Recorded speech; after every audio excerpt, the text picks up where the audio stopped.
buenas a todos y bienvenidos a una nueva temporada del Instituto Canario de las Tradiciones. En este nuevo año vamos a tener la posibilidad de conocer a los maestros y maestras de nuestra tierra. En esta ocasión lo hacemos desde la isla de Lanzarote para conocer al gran folclorista Alfredo Cabrera. Muy buenas, Alfredo. Buenas las tengas. Antes que nada, muchísimas gracias por abrir tu casa y también tu despensa. Y la bodega también. Bueno, parte de la despensa quedó algo. Quedó algo, ¿no? Un poco, pero algo quedó. Bueno, se hace con voluntad y agradecimiento, gratitud. Para las amistades nunca debe faltar un pisco para echar un vaso de vino, ¿no? Y que nunca las mañas pierdas, ¿eh? No las pierdo porque eso está impregnado bueno, por lo menos en mi entorno y eso, está impregnado desde que uno era chico porque lo vivió con los padres de uno y los abuelos de uno. La gente aquí, en Canarias en general, yo creo que somos hospitalarios. Poquito, pero lo poquito bueno, que hay. Lo que haya, exacto. Lo que haya. Yo recuerdo ahí en mi pueblo que salía la gente de serenata por las vísperas de la fiesta. En Teseguite. Y evidentemente en las despensas, a veces no habían ni despensas, ¿no? Claro. Pero sí que si había una botella de coñac, se sacaba la botella de coñac. Y si había un chocolate hecho, se sacaba un chocolate. Claro. Y si no, se hacía café, en fin, aunque sea con achicoria y tal, en fin, que se sacaba lo que había. Claro. Y eso es digno de agradecer, ¿no? Y ahora estabas haciendo referencia a esos recuerdos que tú tenías de tu niñez, vinculados con el folclore. ¿Qué es lo primero que se te viene a la cabeza? Pues lo primero que se me viene a la cabeza es que yo cuando pequeño no quería dormir en casa de mi madre y de mi padre, sino que me iba a dormir a casa de mi abuela, porque al lado de casa de mi abuela había una cantina, que por otro lado las cantinas en aquellos años, estamos hablando de los últimos de los 60, principios de los 70, las cantinas eran los centros culturales de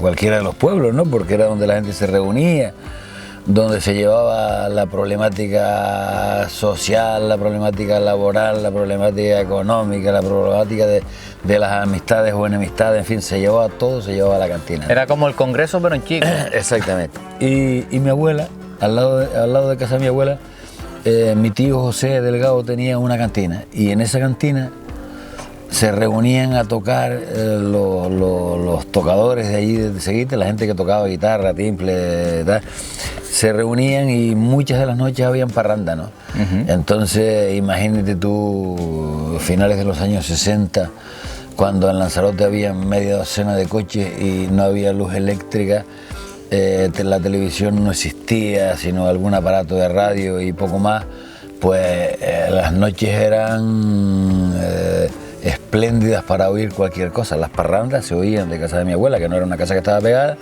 se oía como si estuviera en el salón de la propia casa, ¿no? Claro. Y yo quería dormir allí porque oía las parrandas, ¿no? Eso es lo primero que yo recuerdo que me acercó a mí a lo que es la música tradicional y el folclore, ¿no?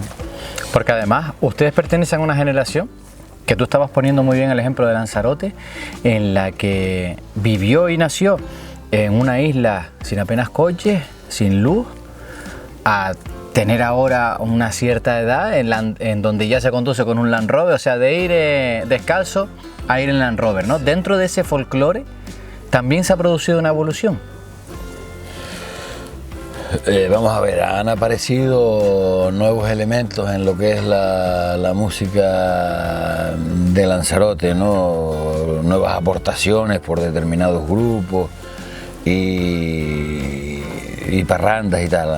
Han aparecido nuevas cosas, aportaciones a la música canaria, le llamo yo, no sé si acertadamente, ¿no?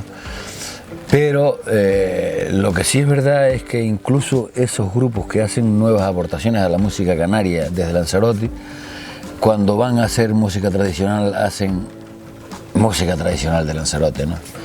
Y la mayor parte de los grupos de Lanzarote, si no todos, que yo creo que casi todos, están muy orgullosos de tener esa impronta de lo que es la música tradicional de Lanzarote. y los palos que son tradicionales en Lanzarote la gente los intenta hacer de raíz. Se siente orgulloso el tocador de Lanzarote, el cantador de Lanzarote, en hacer las piezas lo más cercano a la raíz, claro, a lo tradicional, ¿no? Evidentemente cada uno con su estilo, pero el toque de Lanzarote está muy marcado, independientemente de que unos grupos u otros, una parranda u otras suenen no tan igual, al final todos están metidos dentro del mismo esquema, ¿no? Claro. ¿Y por qué crees que, por ejemplo, ese esquema sí se repite, o ese patrón para los grupos que tenemos en Lanzarote, pero fuera de Lanzarote, por ejemplo, vamos a hablar de Gran Canaria y Tenerife, no se reproduce ese patrón? Eso es una pregunta trampa. Eso es una pregunta trampa. Desde mi punto de vista, por cuestiones obvias, en Canarias el Hierro y La Gomera siguen manteniendo lo que es su folclore musical tradicional más o menos impoluto, ¿no? Con más o menos intérpretes de mayor o menor calidad, pero sigue siendo eso. Y por otro lado, en el oriente de Canarias, Lanzarote y Fuerteventura también siguen manteniendo lo que es el folclore tradicional, y además con un orgullo que eso debe ser premiable, ¿no? Igual que en La Gomera y en el Hierro, ¿no? Tenerife y Gran Canaria han pasado por vicisitudes que han pasado a marcar época, y quizá han sido proyectos importantísimos que al final se han llevado por delante lo que es el comportamiento de los grupos tradicionales, ¿no? Lo comentabas antes, como se dice fuera de plano, ¿no? Todo esto nació, esto de que la antología de folclore que hicieron los sabandeños allá por los años 70, 80, fue un trabajo impresionante, de bueno, bonito, y sobre todo de hacer discoteca de Canarias, ¿no? Y luego, allá por los años 80, Benito Cabrera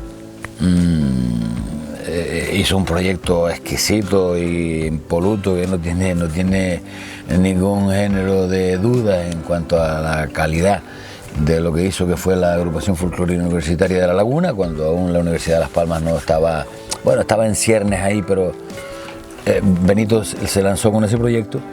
Y lo cierto es que ese proyecto es un proyecto universitario donde estaban todos los universitarios de Canarias y donde se podían hacer todo el folclore de Canarias como intentó hacer los sabandeños en su antología. Sabandeños no llegó tan lejos, ¿no?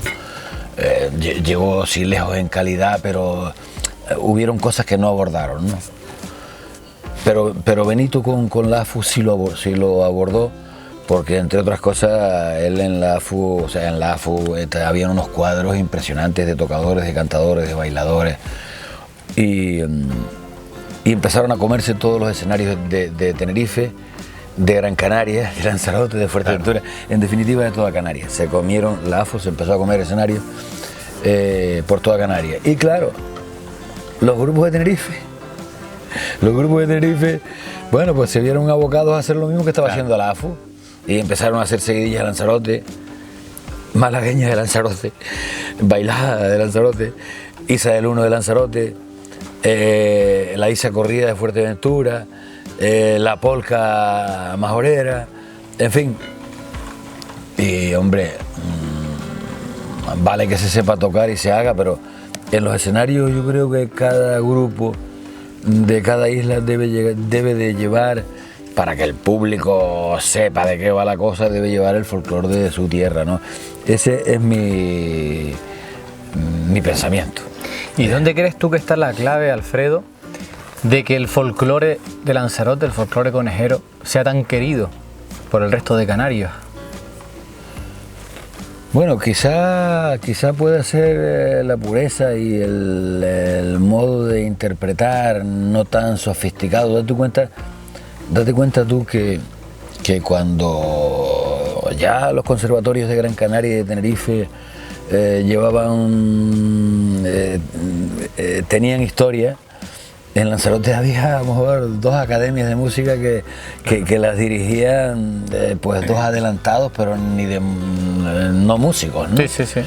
Entonces, eso era pasado de padres a hijos o en un entorno de un pueblo que se reunían, que uno enseñaba a tocar a 4, 5 o 6 y esa pureza, lo que se dice aquí en Lanzarote, el estilo.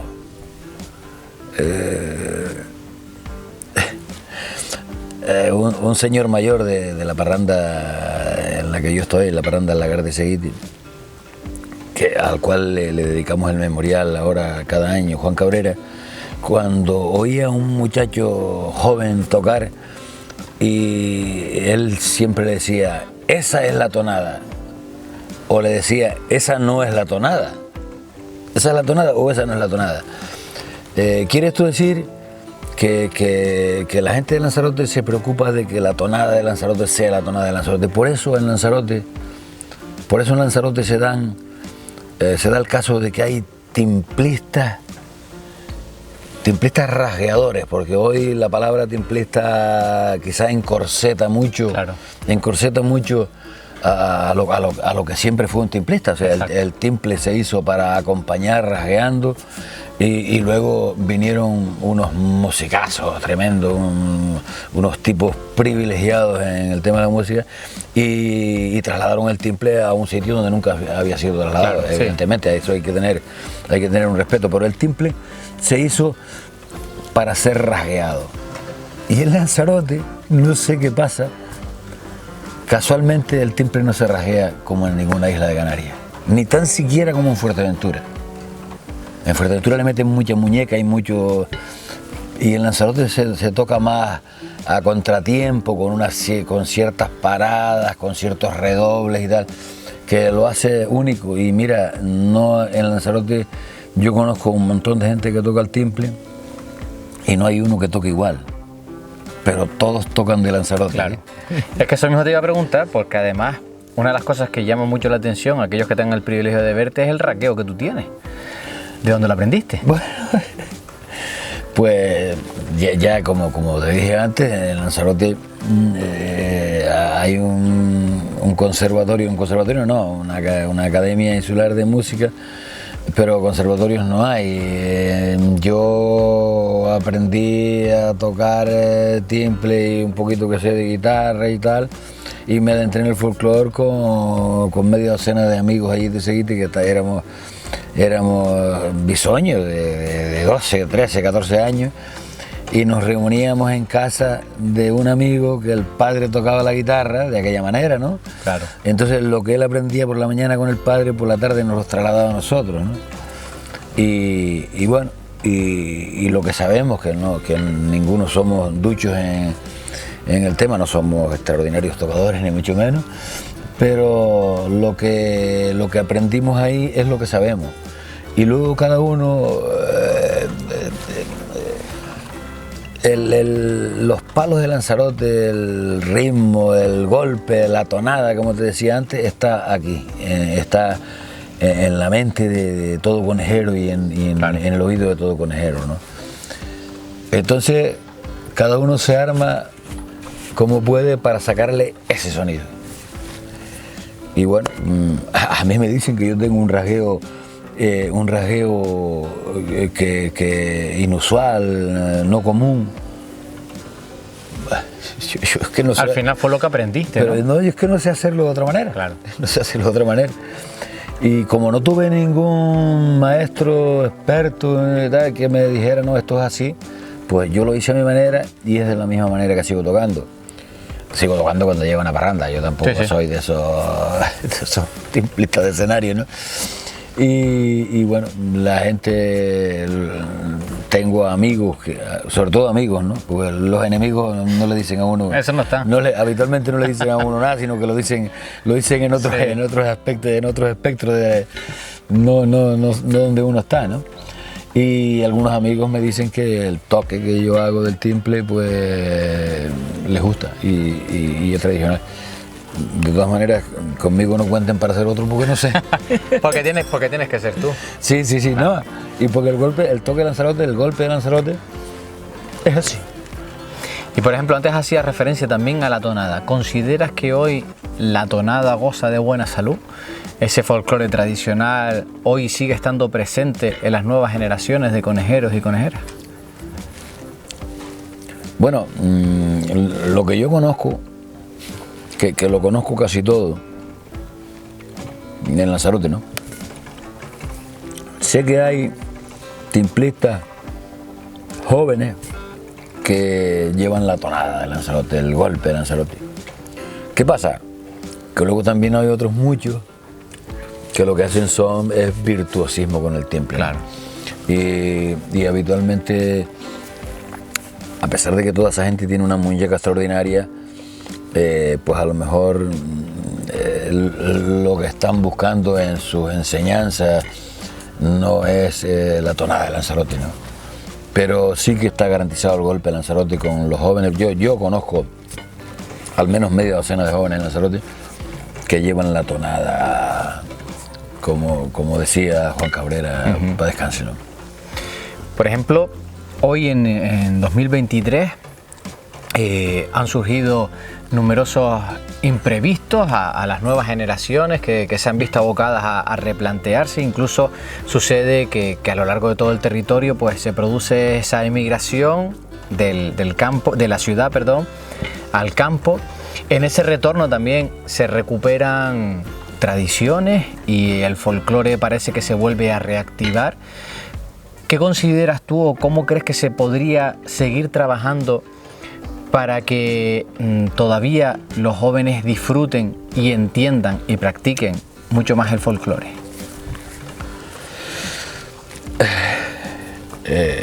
No te lo estoy poniendo difícil. No, a ver, partiendo de la base de que yo creo que lo que ocurre en estas Islas Canarias es un verdadero milagro, hay que partir de esa base. Lo que ocurre en las Islas Canarias con el tema de folclore, de las agrupaciones folclóricas, de las asociaciones, de las escuelas municipales de folclore, de las academias que imparten folclore, de aquellas asociaciones de mayores que después de jubilarse aprenden a tocar la guitarra y salen en una romería vestidos de típico con más o menos acierto, tal, y sean capaces de interpretar esas cosas. Eso que ocurra aquí en Canarias es un milagro, porque que esto ocurriera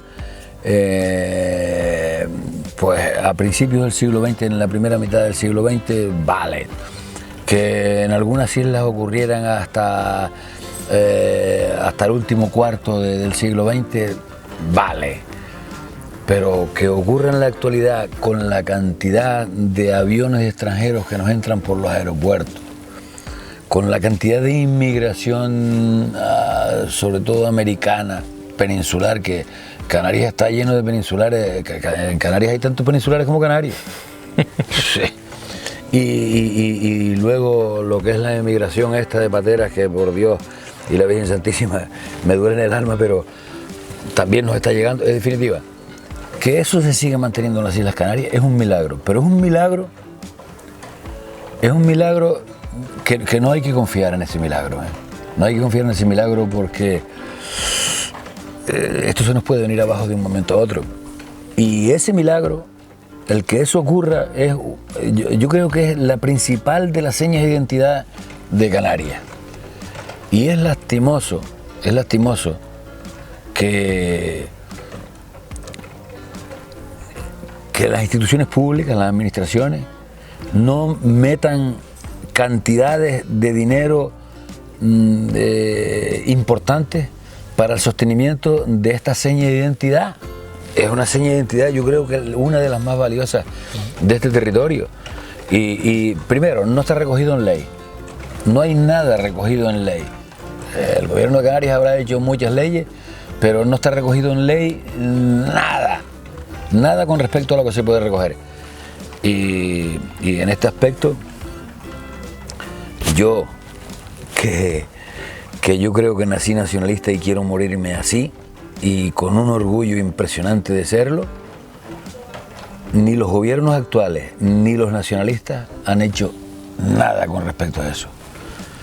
Las áreas de cultura de los cabildos insulares, del gobierno de Canarias, de los ayuntamientos, deben de tener por ley, ante un reconocimiento en la FECAN y en la FECAI y del gobierno, una ley del gobierno de Canarias, deben tener por ley que las áreas de cultura tengan una extensión en su interior que sea capaz de abordar todo este tipo de temas y meter dineros importantes ahí, porque si no sostenemos eso, yo veo que corre peligro. Yo ya estoy más cerca de otra cosa que de la primera comunión, ¿no?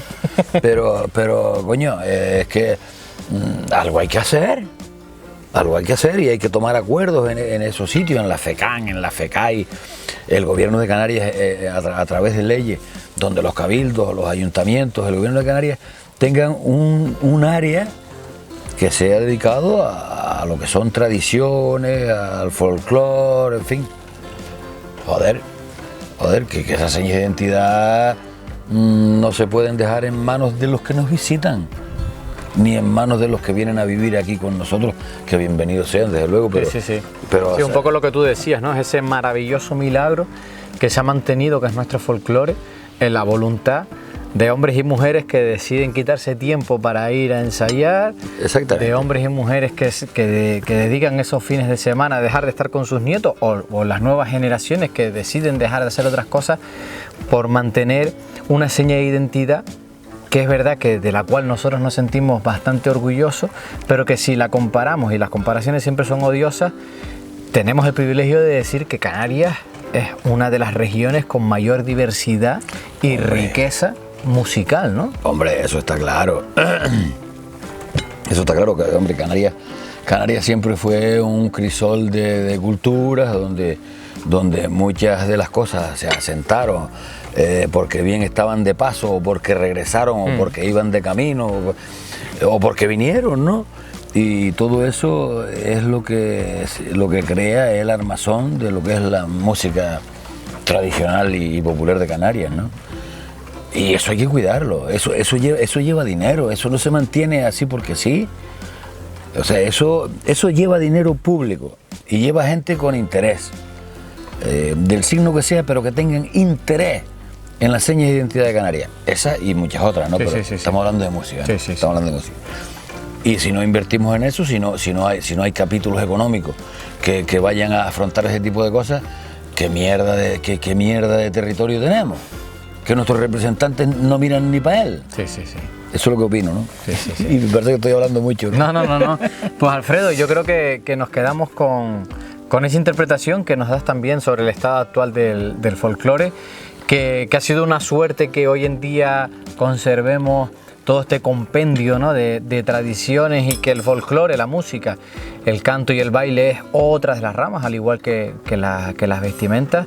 Así que, amigo, sírvase una copa y brindemos por la tradición, hombre, por el folclore. Lo que pasa es que yo estoy calando más que tú, ¿no? Y por Lanzarote. Amigo. Bueno, vamos, como tú eres un exponente importante del Instituto Canario de las Tradiciones, vamos a brindar por las tradiciones de Canarias. Así se diga. Y vamos a hacer lo posible, tú más que yo, porque eres más joven, para que las instituciones públicas, las administraciones, tomen nota y hagan algo. Así será. Al menos algo. Salud. Salud.